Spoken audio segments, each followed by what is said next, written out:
ಅಸ್ಸಲಾಮು ಅಲೈಕುಂ. ನಾವು ಇಲ್ಲಿ ಅಲಿ ಕನ್ನಡ ಕಲಿ ಅಕಾಡೆಮಿಯ ವೇದಿಕೆಯಲ್ಲಿದ್ದೇವೆ.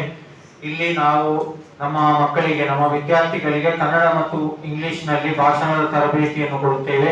ಇಲ್ಲಿ ನಮ್ಮ ಜೊತೆ ಒಬ್ಬ ವಿದ್ಯಾರ್ಥಿ ಇದ್ದಾರೆ, ಅವರಿಂದ ಒಂದು ಕನ್ನಡ ಭಾಷಣವನ್ನು ಕೇಳಿಸೋಣ ಇನ್ಶಾ ಅಲ್ಲಾಹ್.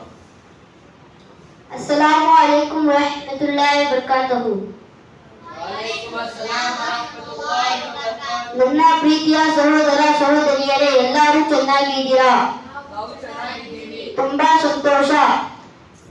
ಇವತ್ತು ನಾನು ಒಂದು ಸುಂದರವಾದ ಹದೀಸನ್ನು ಹೇಳಕ್ಕೆ ಇಷ್ಟಪಡುತ್ತೇನೆ. ಪ್ರವಾದಿ ಮೊಹಮ್ಮದ್ ಸಲ್ಲಲ್ಲಾಹು ಅಲೈಹಿ ವಸಲ್ಲಂ ಹೇಳಿದ್ದಾರೆ, 10 ಹುರು ಶತ್ರು ಈಮಾನ್. ಸ್ವಚ್ಛತೆ ಈಮಾನಿನ ಭಾಗವಾಗಿದೆ. ನನ್ನ ಮಾತನ್ನು ತಾಳ್ಮೆಯಿಂದ ಕೇಳಿದ್ದಕ್ಕಾಗಿ ಧನ್ಯವಾದಗಳು. ಶುಭ ದಿನ. ಮಾಷಾ ಅಲ್ಲಾ. ಇನ್ನೂ ಒಂದು ಭಾಷಣದೊಂದಿಗೆ ಮುಂದಿನ ವಿಡಿಯೋದಲ್ಲಿ ಭೇಟಿಯಾಗೋಣ. ನಮ್ಮ ಚಾನೆಲ್ ಅನ್ನು ದಯವಿಟ್ಟು ಶೇರ್ ಮತ್ತೆ ಸಬ್ಸ್ಕ್ರೈಬ್ ಮಾಡಿ. ಜಜಾಕಲ್ಲಾಹು ಖೈರನ್. ಅಸ್ಸಲಾಮು ಅಲೈಕುಂ.